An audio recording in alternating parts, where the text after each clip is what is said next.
Gobierno de Navarra. Nafarroako gobernua.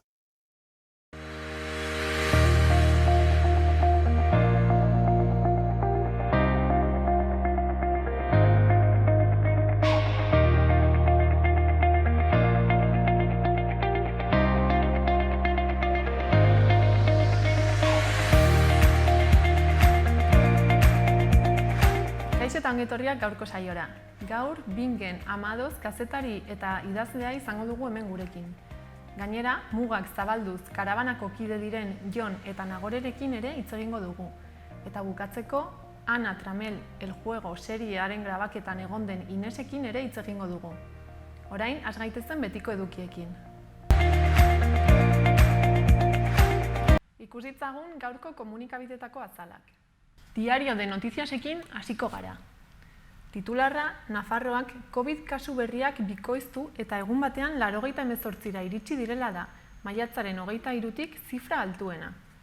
Gainera, beste konfinamendurik badago, autonomoen 70%ek itxi egingo luketela azpimarratzen du Notiziasek. Argazkian, krisia geldiarazteko Europar Batasunaren akordio historikoa nabarmentzen du. Horretaz gain, Nafarroan pobrezia arriskuaren tasa estatuko txikiena dela jakinarazten du egunkari honek. Eta gai aldatuz, Siemens Gamesako plantillatik Agoitzetik Iruñarako ibilaldia antolatu dutela ere jasotzen du.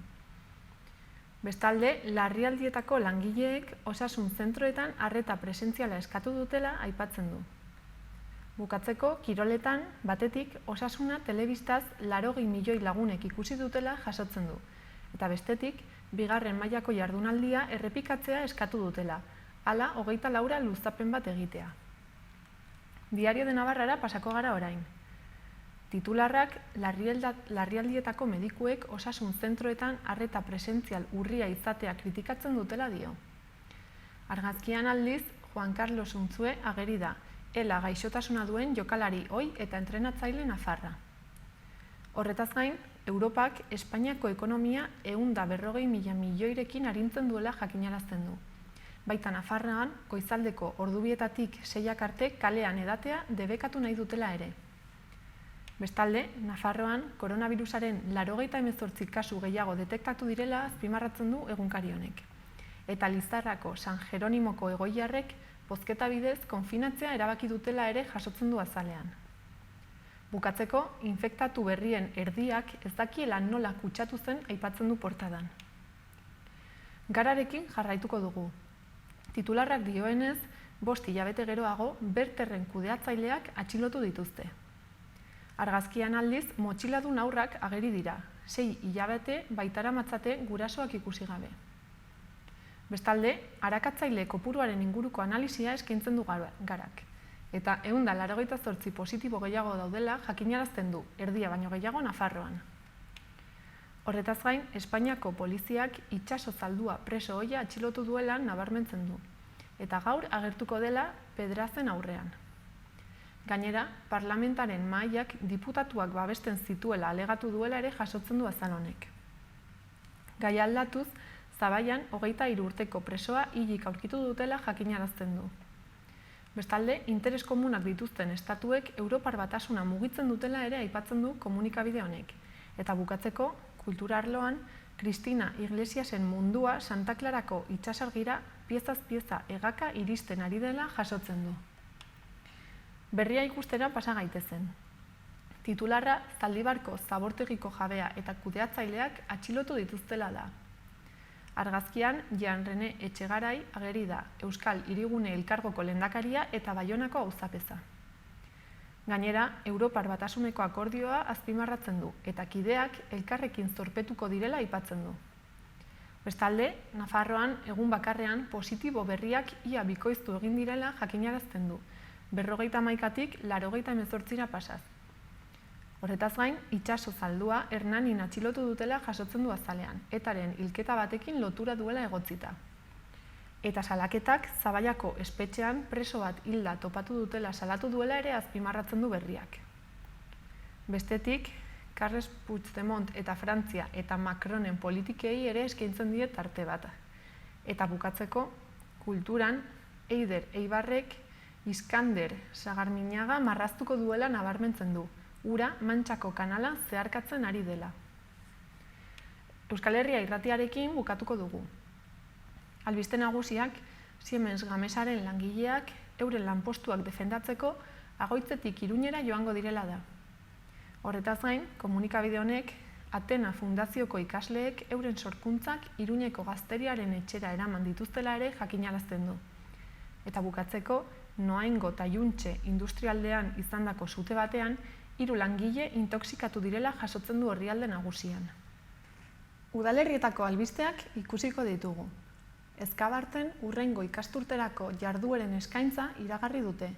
Puntu lanak, egur zizelkatzea, eskulanak eta scrapbooking, dantza latinoak, euskal dantzak, erlaxazioa eta arnasketa, borroka olimpikoa eta dantza urbanoak izanen dira besteak beste. Eta izen emateko epea abuztuaren 28an irekiko da, telefono bidez. Datak, ordutegiak, prezioa eta lekuak zeintzuk izango diren online kontsulta daiteke udalaren webgunean. Galarko zendean bestalde COVID-19aren edapenari aurre egiteko ezarritako alarma egoeraren ondorioz jarduera gelditzeak sortutako egoera ekonomikoa ikusita, komenigarritzat jo da neurriak hartzea, alden neurrian, zendeako bizilagunen egoera arintzeko. Hala, erabateko salbuespenik edo salbuespen partzialik ez badago ere, hori ahalbidetzen duen legegintzako neurriren bat ez dagoen bitartean, administrazioak nahitaezko zergei dagozkien rolen igorpena abuztuaren eta irailera arte atzeratu dezakela uste da. Honela, zirkulazio zerga abuztuan onartuko da eta borondatezko ordainketa aldiaren azken eguna irailaren 30 izango da. Eta kontribuzio zergak eta JEZ-ak irailean onartuko dira borondatezko ordainketaren azken eguna urriaren 31 izango delarik. Gainera, gai aldatuz, Galarko zendean udako jarduerak antolatu dituzte. Igande honetan adibidez, eskirotzeko frontoian Hotel Transilvania 3 ikusteko aukera izango da, gaueko 10etan, eta hurrengo igandean abuztuaren 2an Galarren Perdiendo el Este filma proiektatuko da. Eguesibarrera pasako gara orain. Eguesibarko udalak herritarrentzako arreta zerbitzua hobetzeko asmoz, gune bat prestatu du udalaren webgunean, udal izapideen kudeaketa arinagoa eta errazagoa izan dadin. Bestalde, aurrendako hiri kanpaldian izen emateko formalizazio epea zabalik dela ere jakinarazi dute, eta plaza libreen kudeaketa bihar uztailaren 23an eta etzi 24an eginen dela. Gainera, telefono bidez plaza librerik badagoen kontsultatu ahal izango da. Azkenik, abuzturako aurrendako arreta zerbitzua antolatu dute. Errespetuzko gune bat da 4 eta 6 urte arteko haurrak beren erritmoaren arabera garatzeko, jolasa eta errutinak hainbat hezkuntza testuingurutan erabiliz. Zerbitzua orduka kontratatzen da eta abuztuaren 3tik 28ra egonen da martxan, goizeko 9ak eta 4:00 eguerdiko ordu bata eta 4 arte. Familiendako arreta zentroan egingo da, bai euskaraz eta bai gaztelaniaz ere. Izen emateko gaur eta bihar egin behar da telefono bidez eta prezioa orduko 2 eurokoa izango da. Iruñarekin bukatuko dugu. Udalak hiriko ingurune naturala lantegi sentsorialen bidez ezagutzeko proposamena egin du, familiei zuzendua.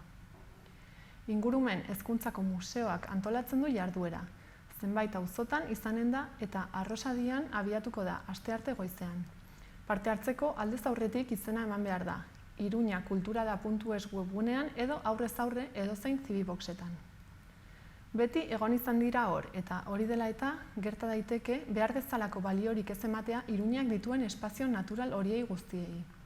Proposamen berri honek planteatzen du hurbilen ditugun horiek ezagutzea, auzo bakoitzean lantegiak eginez tokian bertan, berdeguneekin bat egiteko helburuz, emozioen eta zentzumenen bidez.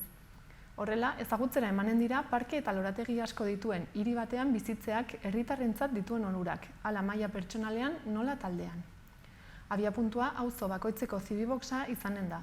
Hortik taldea abiatuko da inguruko parke edo lorategirik esangurutsuenetako batera, eta bertan jarduerak eginen dira. Arrosadiaren kasuan, asteartean 11etan Nafarroako Unibertsitate Publikoko kampuseko lorategian ibiliko dira. Mendillorrin auzoko aintzira bisitatuko da, Arrotxapean Arga ibaiaren inguruko gune naturalak eta Sanduzelain auzoan diren parke eta lorategietako bat edo beste. Lantegiak 6 urtetik gorako aurrei zuzentzen zaizkie eta heldu batek lagunduta joan beharko dute. Doakoak dira, baina aldez aurretik izena eman beharko da. Iruñeko udaleko ingurumen hezkuntzako museoak uda honetarako ibilbide gidatuak ere planteatu ditu. Arga ibaian eta haren inguruetan barna. Antolatutako taldeetan eginen dira, abuztuaren 2. hamabostaldian. Lehenengo jarduera, zentzumenekin jolasean, 6 eta 12 urte bitarteko aurrei zuzentzen zaie, eta Arantzadiko meandroan barnako ibilbidea proposatzen du. Sakon eta lehenengo pertsonan ezagutzeko hala meandroaren ezaugarriak nola inguruan diren zuhaitzak. Esperientzia honen berezitasuna da 5 zentzumenak erabiliko direla hiriko gune natural horretara modu desberdinean hurbiltzeko. Haur helduagoentzat, 12 urtetik gorakoentzat, ingurumen hezkuntzako museoak ibaia gura besterik ez izeneko proposamena ekarri du. Jarduera honen helburua da erantzun entretenigarri eta hurbila ematea urak ibaiaren ertzetan bizi diren gizaki, landare eta animalientzat duen garrantziari buruzko zalantzei. Jarduera horietan parte hartzeko aldez aurretik izena eman behar da telefonoz. Egunean 2 txanda izanen dira, 10etan eta 11 abuztuaren 18tik 21 eta 25tik 28 bitarte. Goazen orain, gaurko eta biharko eguraldiaren iragarpenak ikustera. Gaur, hodei hondarrekin hasiko dugu eguna, eta goizeko lehen orduetan zaparrada trumoitsu batzuk ere botako ditu hemenka. Goizak aurrera egin ahala, hodeiak gutxituz joango dira, eta pixkanaka giro eguzkitsua gailenduko da. Arratsaldean, bero hodei batzuk sortuko dira barnealdean, eta ez da zaparrada edota ekaitzen bat izan daitekenik baztertzen, bereziki hegoaldean eta Pirinioetan. Temperaturan ez da aldaketa handirik espero. Iparraldeko haize suabea ibiliko da, Ebro ibarrean izan ezik. Bertan, goizean hego-ekialdekoa nagusituko da eta arratsaldean ziertzoa bizi ibiliko da. Bihar, giroak egonkortzera egingo du. Hodeiak izango ditugu, baina ateri eutsiko dio. Zeruan hodeitza aldakor ikusiko dugu. Iparraldean zerua hodeitsu egongo da tarteka, batez ere goizean, eta arratsaldean ostarteak zabalagoak izango dira. Hegoaldean giro eguzkitsua gailenduko da. Arratsaldean bero hodeiren bat sortu arren. Iparraldeko haizea ibiliko da eta Nafarroa hegoaldean ziertzoa indartu egingo da. Eguneko temperatura maksimoak 2 eta 4 gradu artean jaitsiko dira. Ikus ditzagun orain gaurko eguneko efemerideak. 1951 uztailaren 22an, Moskutik La Pirenaika emisora komunista hasi zen emititzen Espainiarentzat. Gainera, gaurkoa bezalako egun batez ere, baina 1973 urtean, Luis Okainak irabazi zuen Frantziako turra. Eta bukatzeko, gaurko egunez, baina duela 9 urte, 2011an, Norvegiako atentatuak izan ziren Oslo eta Utoya uhartean.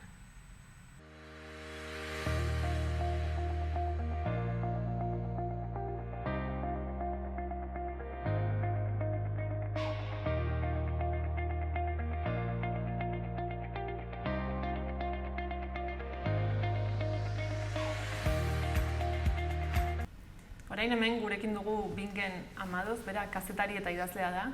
Kaixo, Bingen. Kaixo. Zer moduz? Ongi. Ongi, hemen. Dola gutxi liburu bat kaleratu duzu, ez? Hori da, bai.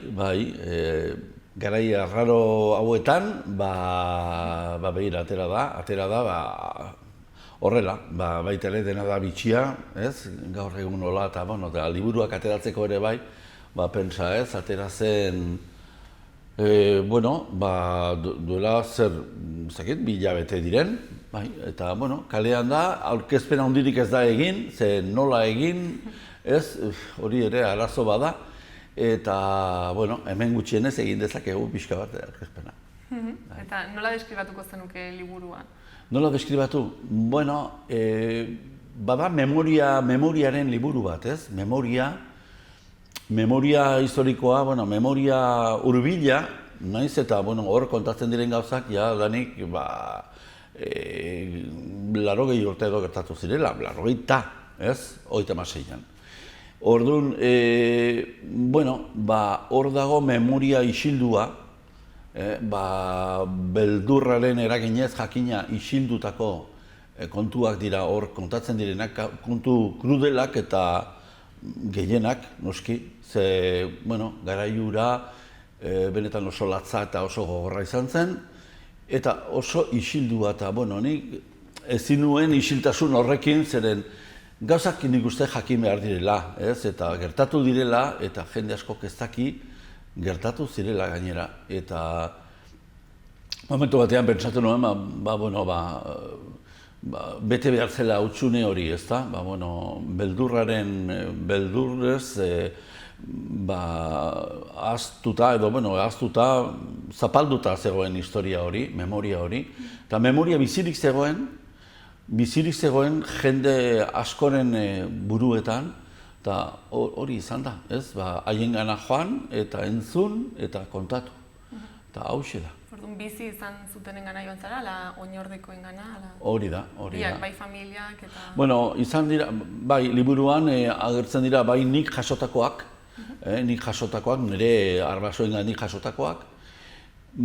Eta, baina, horiek dira, azkenean parte txiki bat, ez? Eta gero, orduan, garai hartan lekuko izan ziren egin dizkiadan elkarrizketak eta hortik ateratako gauzak, ez da?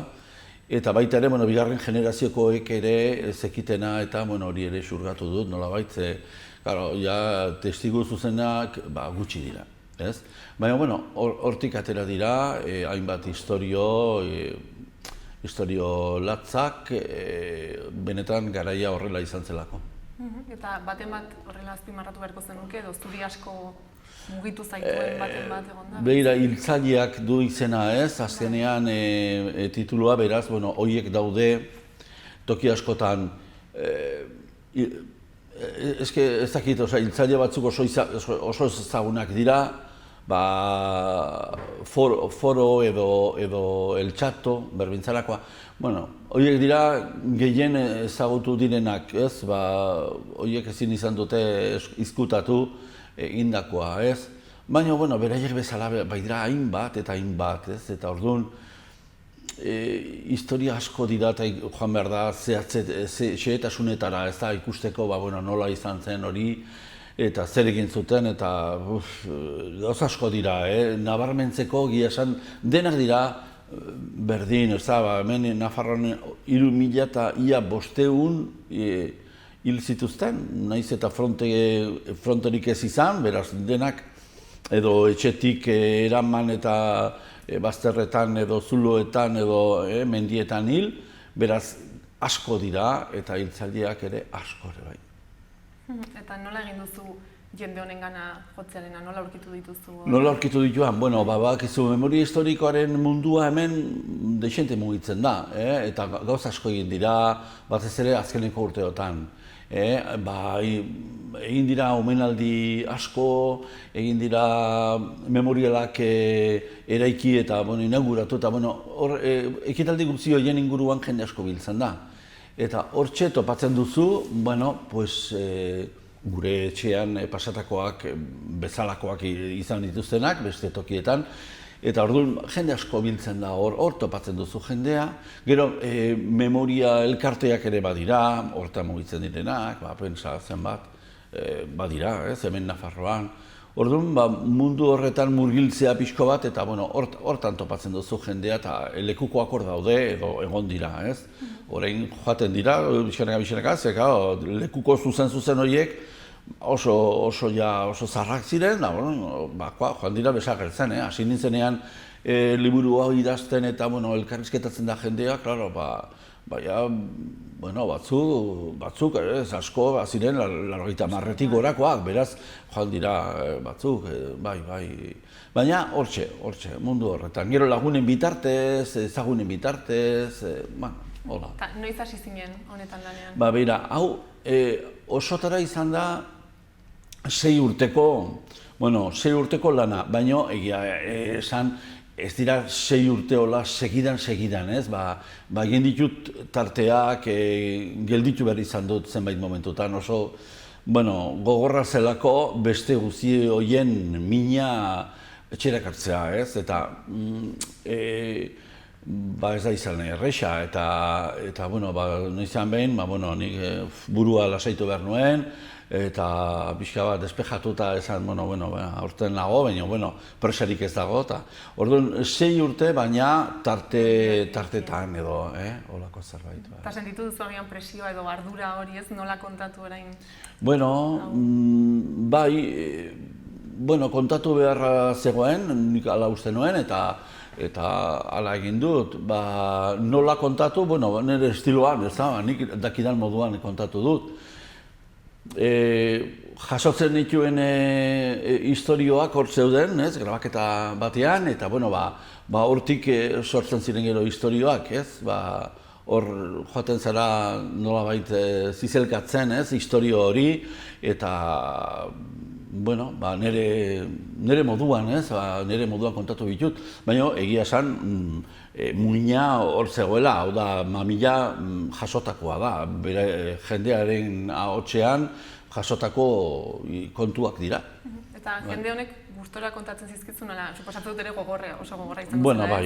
Bai, eta batez ere badago bildur puntu bat, gaur egun ere, bai, eske oso bizitza gogorra izan dute olako testigu askok, gehienek, eta hori hortan sartzea zaila egiten zaie hori batetik. Eta gero beldur puntu bat ere bada oraindik hitz egiten dute, baina, badira gauzak orain, badira gauza kontatzeko, baina nabaritzen zaie ez da, beldur asko pasatu dutela, bai. Eta orduan kontatzerakoan ere, hori nabarmentzen da, bai. Konfidantza giro bat sortu beharra dagoela ere bai, ez? Beraiek lasaiago egoteko eta kontatzeko arazori gabe, baina bestea ere kontutan izaten dute, bai, eta hori ikusten da, beren hitzjari joan ikusten da, batzutan esate dute, hau, ez dakit, bai, holako, bai, ezke, garaiak oso gogorrak izan ziren, eta jendeak izan ditu oso esperientzi gogorrak, eta beldurra handia izan da, bai. Denain gero, behin liburua kaleratuta, eta suposatu dut eskertuko dutela, ez? Bai, nik uste, bai, hori bai, jendeak ikusten du bere historia hor, eta, pozik, ze bada modu bat nolabait, nola esanen genuke, zuzentzeko ez dakit, baina... Agian errekonozimendu bat. Bai, halako errekonozimendu bat, bai, hori da. Nola ez den izan ezer, edo zein gauza ongi etorria da gaur egun, eta gutxik ezagutu dute gainera hori, gainenak joan ziren, hori impunitatea bakarrik ezagutu zutenak, eta orduan gaur egun, gutxienez, bere historioa hortxe nonbaitean kontatua ikustea, beraientzako oso pozgarria da, bai. Eta nahikoa da, ala, egon beharko litzateke aitortza... Nik uste dut, eta, azkenean, uste dut horra aipatzen dudala,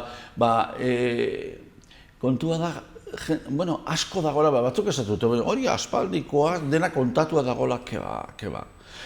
Hemen zifrak esaten baldin batitu, 3.500 hildako gutxi gora bera, ez? Hortxe da zifra hori, eta oraindikan ia 1.000 egonen dira, topatu gabe. Hor daude galdutan nonbait paisaian. Nik uste dut duintasuna behar dutela, ez?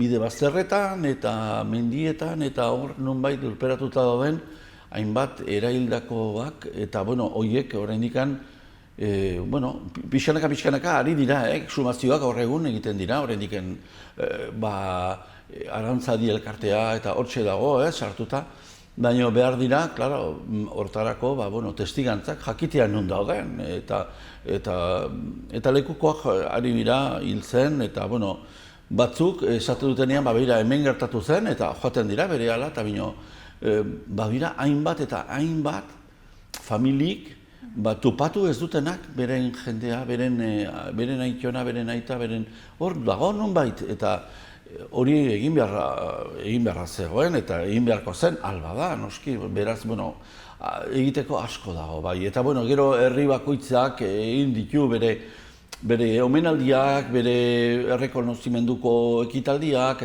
eta batzu falta dira, noski, beraz egiteko beti badago, bai. Eta memoria berreskuratzea oso importantea da, nik uste memoriari gabe ez garela ezer, eta jakin beharra dagoela zer gertatu den lehenaldian, ulertzeko batzutan gaur egun daukaguna, edo jakiteko, ez? Osea, hori oso importantea da, gure historia, gure bizipenak eta ezagutzea. Eta orduan esaten dutenek guztia kontatuta dagoela? Ez dago kontatuta, bestela nik enuke egin dudan hau, eta hemen kontatzen diren gauza batzuk behar bada ezagunak izanen dira, gutxi batzuk, baina gehienak ez. Eta egia da, hau bezalako liburua izan daitekela bukaezina, ze historia asko dira, eta noizbait jarri behar duzu bukaera, ez? Baina, nik uste dut, exhumazioak eta falta diren bezala, kontakizunak eta, nik uste dut, landu behar direla, eta behar bada, nik badibidez, pentsatzen dut, badaude gauza batzuk, ulertezinak, ez da? Nola, bezperatik egunera, nola jendea bihurtu zen moduan batzuk, noski? Eta hori ulertzea, nola? Nik uste dut, hor badagola lana egin beharra, lan psikiatrikoa ere, lo psikologikoa edo. Ez dago azalpenik, Jakiteko, zer gertatu zitzaion jende horri egiteko egin zuena, ez da? Esaten dut, badirela gauzak egiteko, badibidez, nik uste dut, psikologoak edo psikiatrek ere badutela lana, ez? Pixka bat hurbiltzeko, ez? Aldaketa horretara edo, jendea gara harrigarriak, ez? Eta batzutan, ez dakigu, ez? Zenolako gauzak egin ditzakegun, ez da? Onak ere bai, denetarako gara nahiko harrigarriak gizakiok, ez? Onak eta txarrak egiten ditugu asko, eta baino batzutan falta zaigu ulertzea, nola egiten ditugun, edo zergatik, edo nik neuk ere ezakit nola izan daiteke, ezakit, orduan gertatu zen aldaketa hori adibidez, zenbait jendearengan. Hala ere, egia da ez, azken urteetan adibidez pelikula asko egin direla gai honen inguruan. Eta gauza oso zehatzen inguruan, adibidez, izan zen ez, pelikula bat orain dela ez hainbeste, orain ez dut izena gogoa, baino, izkutatuta ez da, beren etxean urteak eman zituzen jende batzuk eta nola egin zuten ez, irauteko ez, bere izkutatuta beren etxeetan hor, egia esan badaude historia kontatzeko. Historiak noski badira. Nire liburuan ere hainbat daude, ez da? Hori bestelakoak nola salbatu ziren batzuk, batzutan kasualidadeak edo txiripaz salbatzen direnak edo hainbat gauza gertatzen dira hortan, mundu latza horretan. Eta zuk nola erabaki zenuen liburua ja bukatuta zegoela? Zelen esan duzu hainbeste historia esan? Noizbait erabaki behar zen, honeaino. Eta hala egin nuen, ze bestela, beti bazegoen norbait esaten zizuna, hemen nik ezagutzen dut, ez dakit nor, eta horrek kontatuko zizuna. Zenbat denbora egon behar nintzen jasotzen, bukaezina da, liburuko izanen zen horrela, azkenean ez da posible. Eta ailegatu zen momentu bat, unaino eta kitxo. Badakit gauza asko geratzen direla kontatu gabe, baina, noizbait hemen behar zaio bukaera. Eta uste duzu berez duen garrantzia ematen diogula memoria historikoari eta? Geroz eta gehiago, posible izan da aurrera egitea gauza horietan, eta elkarteak sortu ziren, gero eta ez dakit batzuk ematen diote garrantzia, baina memoria batzuk nahiko lukete memoria hori ezkutatuta segitzea, noski, ez dutela memoria berreskuratu nahi, jakina igual erruak ere hor daudelako. Baina, bai, jende asko hurbiltzen da hortara, eta beti izan da interesa, ez jakiteko ze gertatu zen. Hori nik uste nahiko naturala dela, ez, pertsonengan, ez, jakitea nola zer gertatu zen lehenago, edo zerbait ailegatu zaizu, eta, jakin nahi duzu, bai. Nik uste interes hori naturala dela, ez. Eta momentuz nola doa liburua? Ongi garrera ona izan du? Ongi, bai. Naiz eta garaiak izan diren bezala, nik uste ongi dihoala, bai, memoria mundua ere handia da, eta, horren inguruan norbaitek zer esatea, beti, ez, horrek sortzen du interesa, eta, ongi ari da, bigarren edizioa Leister ateratzeko dago, bai, ongi, lehenbiziko edizioa oso ongi joan da, naiz eta hori, aurkezpenak eta, aurkezpenak egiten hasten garenean, behar bada, gehiago, dena da zabaltzea, jakitea, hor dagoela. Eta hau ere, badidez, lagungarri izan diteke, noski. Hala ere, ez da bakarrik memoria munduan sartu dagoen jendearentzat, ez? Ez, esan nahi dut memoria munduan dagoen jendeak badu interes gehiago behar bada. Lehenago enteratzen dira, ez? Interesa jendea guztiarentzat, ojala, jende gazteak izanen balu interesatzeka horreaino, berbada, gaur egun gaztea den jendearen gana ez da, hanbestea llegatu, ez da? Gauzak ja belaune alditan geratzen direlako pixka bat urrunago, baina orduan jakitea nik uste dut, ez? Jakintza izan behar dela denon interesa, eta jakina alde hortatik denontzako da interesgarria. Baina pentsatzen dugu historian ez, eta hasten gara pentsatzen, ezakit, eskola mundua edo zerbait horrela, derrigorrezko zerbait. Ez, hau da, hemen gertatutakoa, hemen gure herrietan, gure Iruñan edo Iruñerrian edo, errepresioa hemen gehien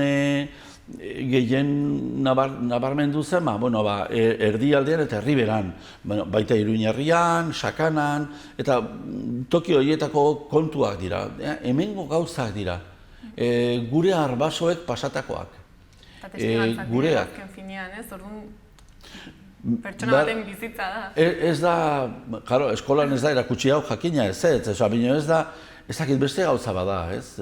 Nik uste, hemen gertatutakoa jakitea eta interesa eukitzea hortan, ez dakit. Uste dut beste gauza badela, ez? Hola, xen. Zerbait aipatu nahiko zenuken? Ez, ikusten duzuen bezala, hauxe da, ez? Nik uste, aurkezpen moduan egiteko eta, horrela da, esan duguna, ez? Gero ja, xehetasunetara joan da, hainbat eta hainbat gauza, baina horiek dira hor daude, liburuan. Orduan jende animatu da dira, ez? Bai, hori da. Nik ikusi dut eta oso interesgarria. Eskertzen da, eta ez, hori da, ez, helburua da zabaltzea, ez, gertatutakoa aditzera ematea eta jakitera ematea, beraz hori da. Mila esker, binkan etortzeagatik. Ez da zeren, eskerrik asoz bai. Eta horrengo arte. Bai. Koronavirusa prebenitzeko gomendioak. Sarri garbitu eskuak urarekin eta saboiarekin.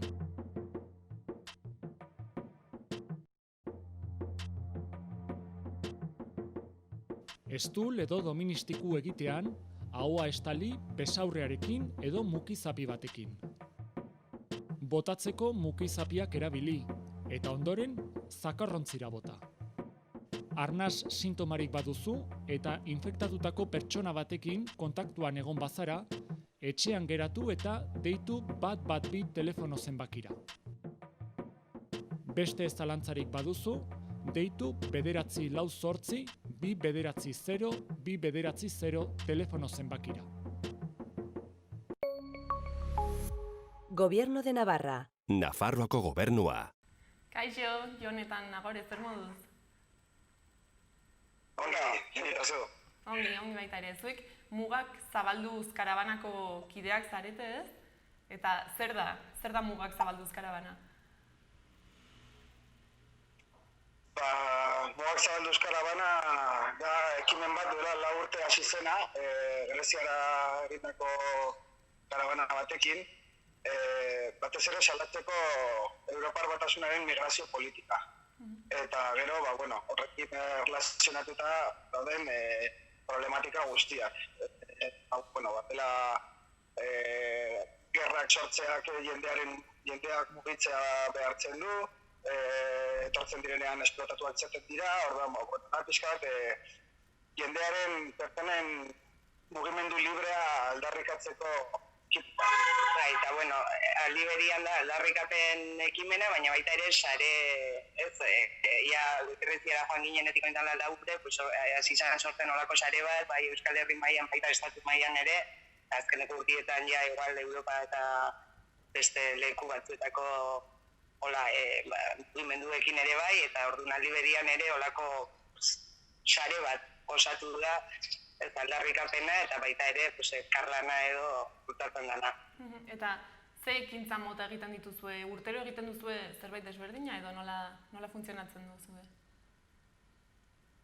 Bai, hasi izan nuen nola urte Greziara joan ginela, orduan fokoa edo arazorik larriena edo mediatikoena zana antzegoelako, hango irletara eta iristen ari ziren migratzaile kopuruakin, Europatik sartzen ziren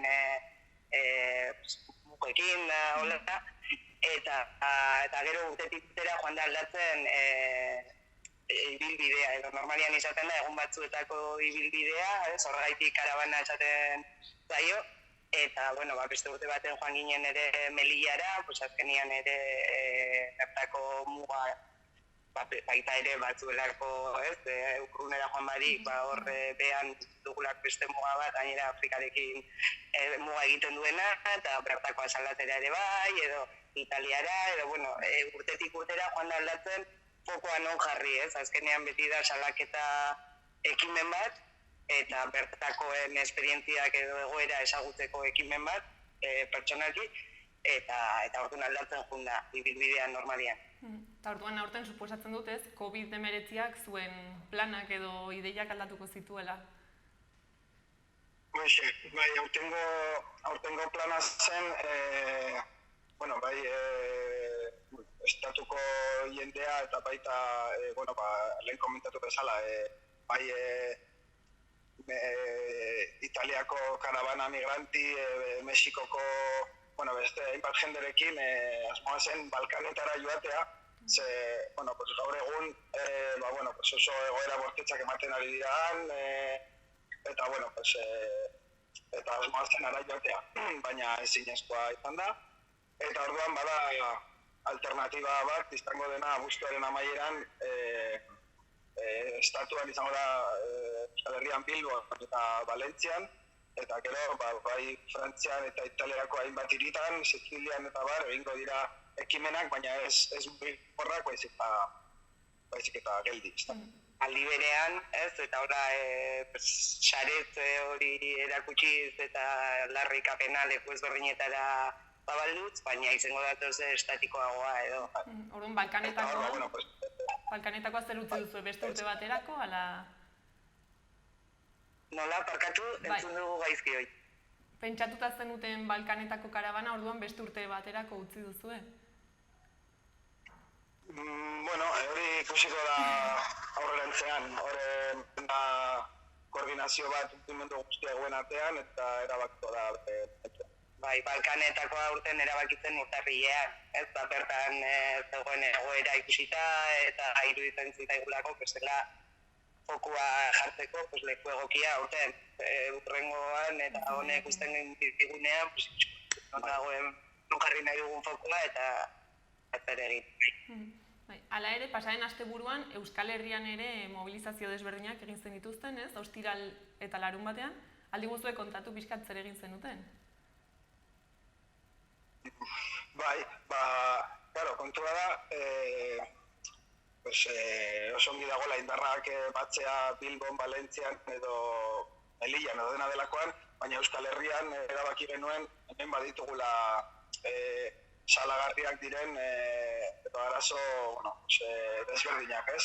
Eta horregatik, erabaki genuen, egitea Euskal Herrian karabana, duela 2 urte ere burutu genuen, eta aurten, jarri dugu arreta, bereziki herriberan migratzaileek sufritzen duten esplotazioa salatzen, eta landa eremuan, landa eremuan, eta orduan, egin genuen salaketa ekintza bat Huertas de Peraltan, aurretik, borroka eredugarri hori eramanta gero, gaur egun egoera da, enpresak ez duela kapida betetzen, eta, ari direla, mareatzen eta jarraitzen dute izorratzen langileria, ezta? Eta gero gauza bera besa dela oio hiltegi erraldoi bat, eta hor hasiko dira mobilizazioak langileenak, orduan bestera urbiltu ginen, eta baita beste enpresa batera, Castelruiz izenekoa, hor hasi direnean langileak antolatzen, despidoak hasi dira, eta hori izan da Nafarroan egin dugun, ostiralean egin genuen mobilizazio martxa hori. Bai. Azkenean ere dena lotuta doia, ez? Zirkulazio libre hori mugatzen da mugekin eta euren politika horiekin, baina peinona iristen direnean ere, bigarren maila baten edo geratzen dira, eta azkenean esplotazio hori ere salatu nahi genuen, ez? Bertan, zer gertatzen ari den, azkenean gure barazki gozo horiek eta herriberan sortzen diren guzti horiek noren kontura edo zeren kontura sortzen diren ere salatu nahi genuen eta jendiari erakutsi. Bai, eta larun batean, kontua izan zen Donostin eta Andoainen, Andoainen bada Sapa izeneko arma fabrika bat, eta bertan bertan fabrikatzen dutena erabilia ari da izaten egun gutxi Kurdistanen, Sirian, bonbardaketak egiteko, eta horrek sortzen du jendea mugitzea, eta sortzen da zirkulo bat, ez da? Eta orduan jarri genuen arreta Donostin eta Andoainen Sapa enpresa hori, eskatzeko aldatu dezatela utzi diezaiotela armak fabrikatzeari eta fabrikatu ezatela beste zerbait osasuntsuagoa desantzan. Kontzientzia hartzeko jendeak ere azkenean gerrak hemen hasten direla, ez? Ematen du dena urrun gertatzen zaigula, mugak urrun ditugu, hemen muga bat nahiko gertu dugu, baina arazorik larrienak ematen dian mugak urrun ditugu, gerrak urrun ditugu, baina azkenean gerra horietan erabiltzen den materiala edo tresneria hemen sortzen ari da. Eta ez da bakarrik Sapa, ez, azkenean Euskal Herriak badu olako armagintzarekin lotura berezi bat, eta hori ere salatu nahi genuen. Eta ze balorazio egiten duzue mobilizazio hauena? Kontuan eukin da nahiko COVID-aren ondorioz formato aldatu behar izan genuela, ez bestela uztailaren 17an egongo ginetekeia Balkanetara utzen, eta orduan denboraz ez ginen ibili oso eroso, baina jendetza mobilizatzea baino ere helburua zen fokoa hor jartzea, eta jendeari ere apur bat kuestionatzea edo sortzea olako jaten ari zaren letxuan hundikan datorren, eta zeraitxik lan baldintzak diren pedo moduak, eta armekin berdina, ez? Genekien ez genuela itxi behar Sapa egun batetik bestera, baina behintzat jendiari kontzientzia hori edo sortzea, eta zurbat kritikoagoak izatea, gai horrekin. Ordan, altorretatik nik uste erokorrean eko posik valorazio ona egiten du. Uste duzue jendea kontziente dela egoera hauetaz? Hemen Euskal Herrian adibidez armak ekoizten direla edo landa eremuetako langileen egoera zein den? Kontziente gara, ala? Gero eta gehiago, nik uste adibidez Huerta de Peraltaren borroka izan zela oso potentia eta hori hartzuna eukizuena, eta gainera, lortu zituzten euren helburuak, naiz eta gero enpresak akordioa guztiz ez bete edo orain mehatxuekin dabilela eta ez dakize, baina horrekin ere jende asko konturatu zen igual ez dela bakarrik Huelvan edo Almerian gertatzen den zerbait.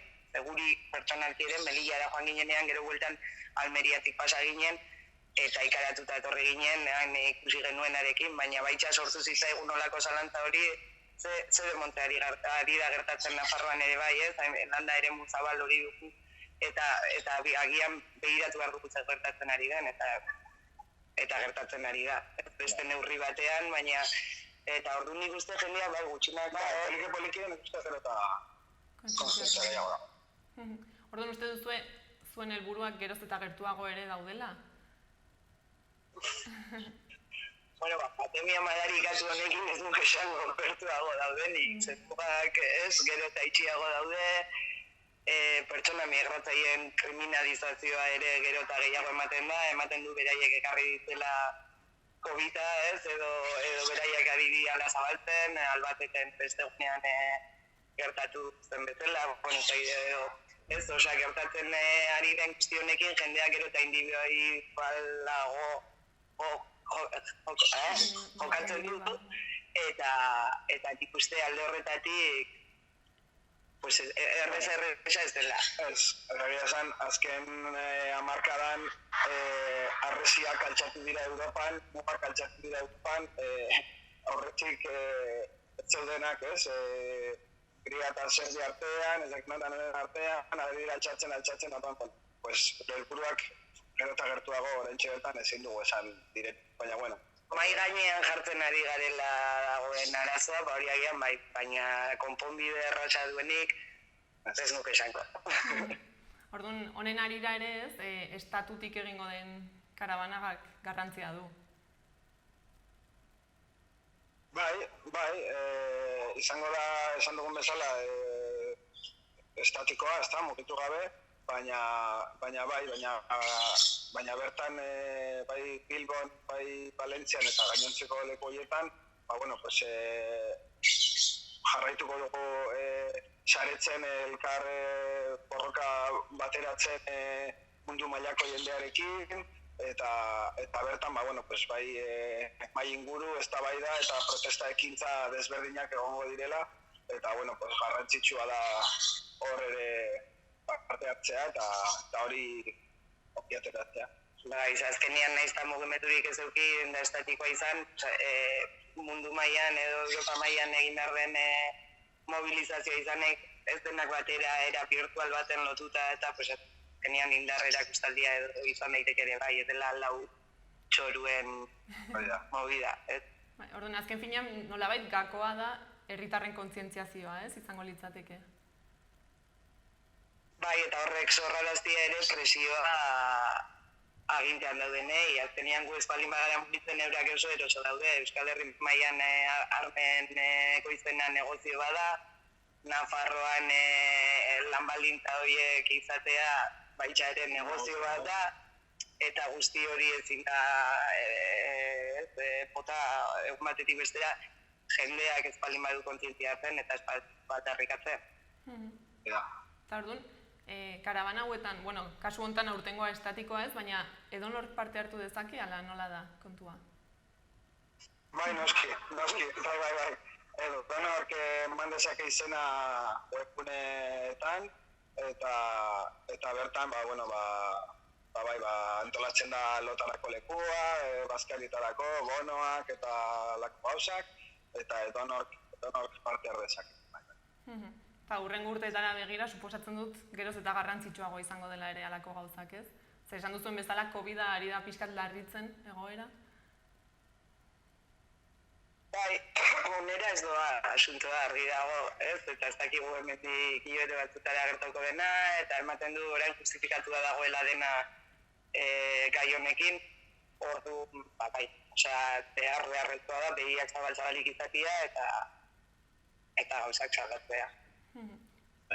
Ez dakit bukatzeko zerbait faltatu izan zaigun aipatzeko edo zerbait gehitu nahiko zenuketen edo mezuren bat bidali? Epemotzera hori abuztuaren 26an Bilbon eta Valentzian estatu mailan egingo den mobilizazio horretan parte hartzera bidatzen jendia, ez? Eta sortzen diren gauza guztieta gara, baina printzipioz orain hori, ez? Bilbon izango dela, eta webgunean ere apuntatzeko aukera, eta... Jende animatzea bertan parte hartzera, besterik gabe. Eta, bueno, ikusten dituen injustizia guzti horiek salatzera baita. Hori da. Mila esker, bikote, gurekin hitz egiteagatik eta kontatzeagatik, eta ea jendea animatzen den. Venga, Eskerrik asko. Koronavirusa prebenitzeko gomendioak. Sarri garbitu eskuak urarekin eta saboiarekin.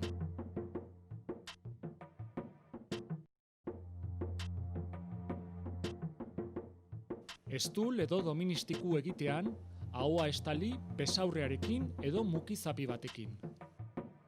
Botatzeko mukizapiak erabili, eta ondoren zakarrontzira bota. Arnas sintomarik baduzu eta infektatutako pertsona batekin kontaktuan egon bazara, etxean geratu eta deitu 112 telefono zenbakira. Beste zalantzarik baduzu, deitu 948 290 290 telefono zenbakira. Gobierno de Navarra. Nafarroako gobernu. Orain hemen gurekin dugu Ines, bera haurreskolako langilea da. Kaixo, Ines? Kaixo, egunon. Zu haurreskolako langilea zara, baina egun hauetan beste gauza berezi batean ibili zara, ez? Bai. Egun hauetan teleserie bat grabatzen ari dira Iruñan. Orduan nirekin jarri ziren harremanetan haiekin kolaboratzeko, behar zituzten espazio batzuk grabatzeko, eta orduan nik erakutsi nien Haurtzaro Haurreskola eta Arantzadi parkea. Orduan egun hauetan haiekin ibili naiz grabazioak egiten eta. Eta deitu zintuztenean, zein izan zen lehenengo gauza pentsatu zenuena? Nirekin harremanetan jarri zirenean, hasieran pentsatu nuen txantxa bat zela, porque batean, nahi dugu Madrildik deitu zidaten eta esan zidaten nahi zuten teleserie bat Iruñan grabatu, eta nik hasieran gelditu nintzen harrituta.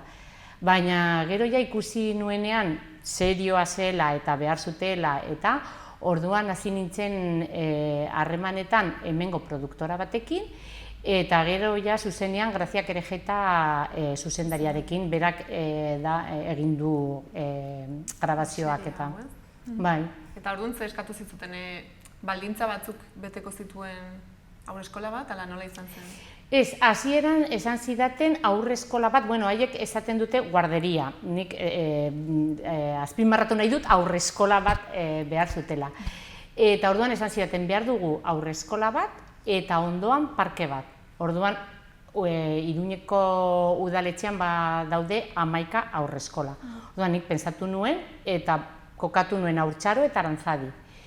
Etorri ziren ikustera, bai haurreskola, bai parkea, hasieratik esan zuten baietz, gustokoa zutela bai haurreskola, bai parkea, eta ja zuzenean etorri zen Graziak Erejeta eta beste zuzendari bat ikustera, eta esan zuten baietz, gustokoa zutela eta leku egokia zirela, biak, bai parkea, bai haurreskola. Eta hau noiz izan zen, noiz etorri ziren? Grabazioa izan da orain uztailan, baina baimena eskatu zidaten maiatzean. Gero ekainean etorri ziren 3 aldiz haurreskola ikusten eta parkea. Nola egin behar zuten, eta planoak, eta ez dakiz zer. Eta gero uztailaren 13an eta 14an grabazioak egin dituzte. Eta grabatu bitartean zuan egon zara? Bai. Asko gustatzen zait kotilleo hori eta morbo hori, eta eskatu nien baimena eta esan zidaten baietz. Orduan, 2 egun hauetan haiekin egon naiz, haurreskolan eta Arantzadi parkean, eta orduan egon naiz Maribel Verdú, Natalia Berbeke eta aktore hauekin. Eta nolakoa izan da, esperientzia? Oso polita eta oso interesgarria.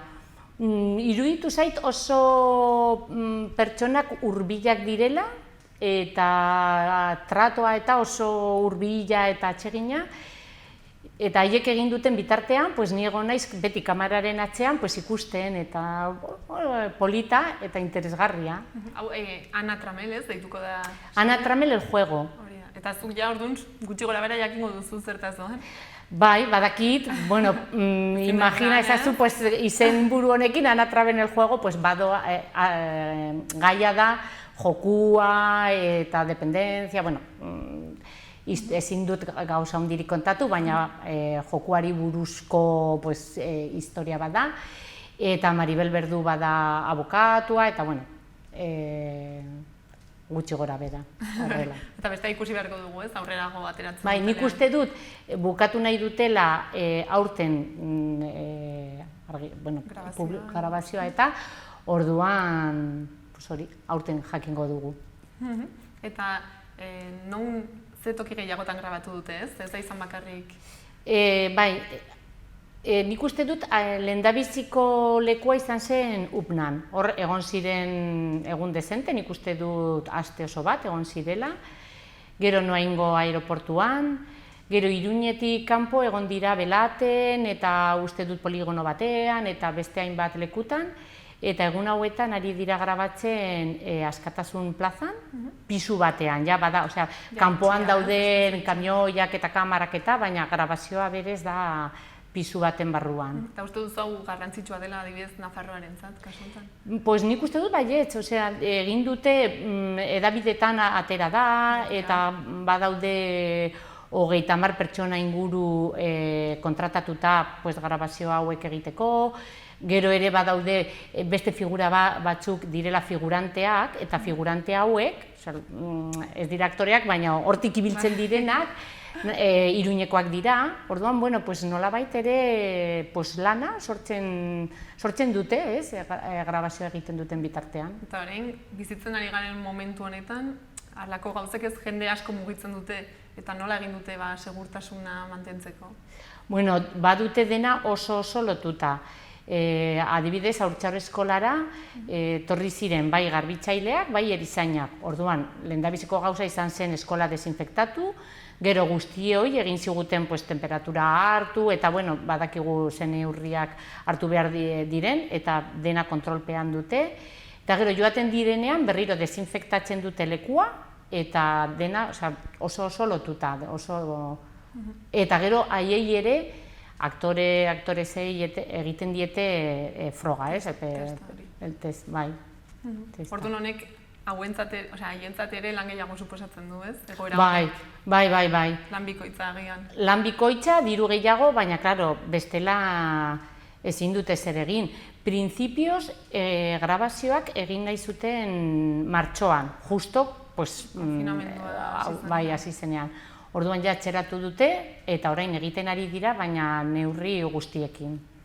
Eta orduan uste duzu, agian hauek eta gero gehiago animatuko direla hemen grabatzera beste serie batzuk edo beste gauza batzuk? Pues nik ez nekien, baina hemen Nafarroan gauza asko grabatzen dira. Eta bai, hauek produktora honek esan zidan ibiltzen direla etengabe gauza grabatzen. Badakit abuztuan beste gauza bat grabatu behar dutela, eta aurretik, hau baino lehenago, zerbait gehiago egin zutela, orduan bai, etengabe daude gauza grabatzen. Herritarrek ezakigu asko, ez? Hala ez gara enteratzen gauza hauek grabatzen dituztela? Ni justo movida honekin enteratu naiz, deitu zidatenean eta kontatu zidatenean hemen Nafarroan gauza asko egiten dutela, harrituta gelditu nintzen, ez nekien, baina bai. Orduan orain falta motako duzu agian ere zuri deitzea berriz gehiago parte hartzeko alako gauzetan? Bueno, nik ja kontaktua, produktora honetkin ja badut kontaktua. Orduan, zerbait behar dutenean, badakiten nirekin kontaktua dutela. Eta, bai, gero bihar adibidez joango naiz ikustera, zer egiten ari diren pisu batean. Eta, bai, harremanak sortu ditugu. Orduan privilegiatu bat zara, nola bai? Nik eskatu dut estrenoan gonbidapen bat eman behar didatela, esan nion Graziak Erejetari, eta esan zidan, baiet, segurazki zerbait egingo dutela, nola dagoen egoera, klaro, eta zerbait egingo dutela hemen, Iruñean. Iruñean bertan? Bai. Orduan, orain izango duzu ez jende asko agian saiatzen informazioa ateratzen? Bueno, Arrotxapean grabatu zutenean, bai, auzokideek galdetu zidaten eta hurbildu ziren, eske, klaro, hau egiteko auzoan nabaritu zen pilo bat, kamioia, jendea, eta osotara izan ziren 80 pertsona. Orduan, hori auzo batean sortzen du bizitza edo jaleo, bai. Orduan esperientzia ona izan da, Oso polita, oso interesgarria, ezagutzen ez nuen mundu bat ezagutzea, pues bai, pues niretzat oso interesgarria bai. Orduan dena gauza onak sorarazi ditu honek, ala agian kexaren bat edo ere izan da. Ez, kexarik ez, badute dena oso kontrolatuta eta esan zidaten guztia bete dute, ez? Pues adibidez hori, desinfekzioa, garbik eta neurriak dena lotuta dutenez, pues ez dugu kexarik izan. Orduan orain itxaron beharko duzue zuen aurre eskola ikusteko telebistan. Bai, gainean guztiek esan zuten aurre eskola oso polita zela, bai Maribel, Grazia, guztiek esan zuten oso aurre eskola polita, eta egin zuten zerbait berezia. Grabatu zuten plano bat, esan zidaten 360 grado, 360 grados, aurre eskola ongi ikusezan. Benetan gustatu zitzaiela. Bai. Agian orain guztiek nahiko dute haurtzaron grabatu. Bueno, pues, pozik, bai, badago baldintza bat, eta aurre eskola utzik egon behar da, aurri gabe izan behar da, bestela ezin da grabatu. Baina, bueno, eskatzen badute, pues, bai, nolabait hau ere bada, Iruñeko aurre eskoletarako bada, pues, publizitate ona ere. Bai, noski, polita eta jendeari gustatzen bat zaio, ez? Claro. Ez dakit, zerbait gehiago aipatu nahiko zenuke, nola zerbait gehitu, esan dugunari? Ez, nik uste dut auzoan ere oso polita izan dela eta jendeari gustatu zaiola, mobilika hori auzoan izatea, eta hori bai, ezkabaldizkarian, hasten garenean, iraian, egingo dugu zerbait jendeak ezagutzeko zer gertatu den gure auzoan. Ba, primeran, mila esker. Zuei, mila esker zuei. Eta ikusi beharko dugu ateratzen dutenean seria. Hori.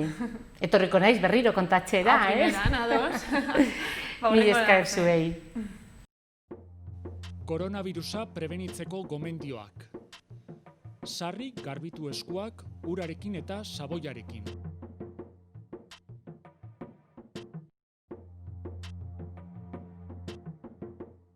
Estul edo doministiku egitean, ahoa estali besaurrearekin edo mukizapi batekin. Botatzeko mukizapiak erabili, eta ondoren zakarrontzira bota.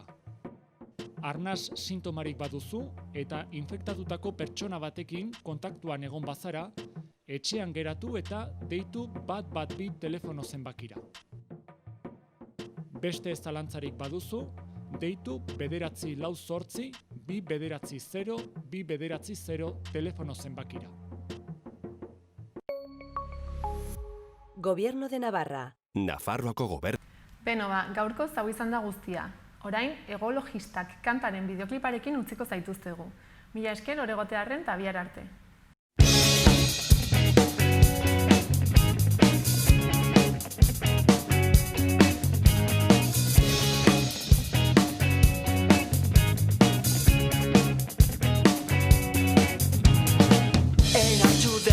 Vampiroa, laudorio berrien goze, ospearen menpekoa, podiumezke ozen, gauaren erregea, Tony Montana aragitua, izan zenaren itzal, ta ezenaren pose.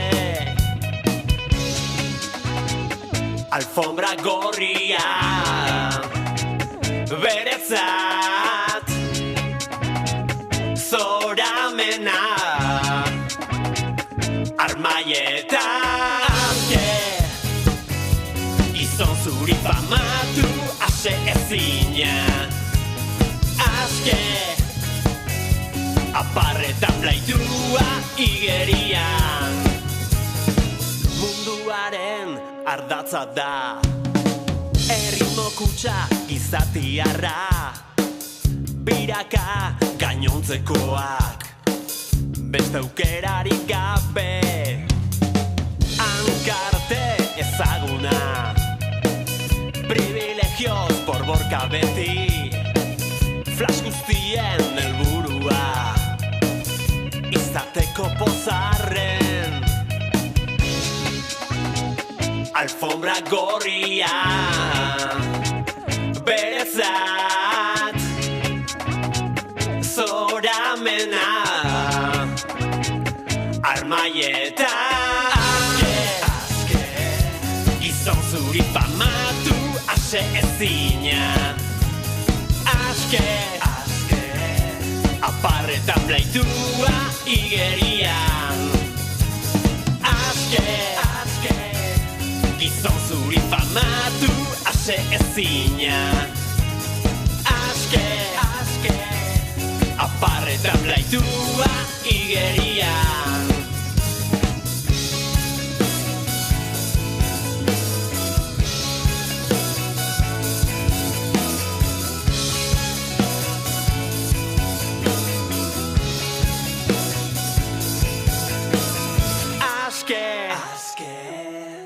gizon zuri famatu ase ezina aske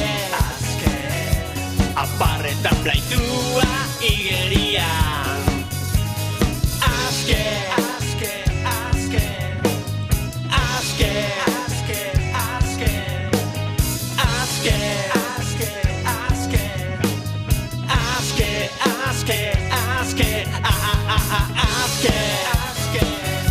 gizon zuri famatu ase ezina aske aparretan blaitua igerian aske gizon zuri famatu ase ezina aske aparretan blaitua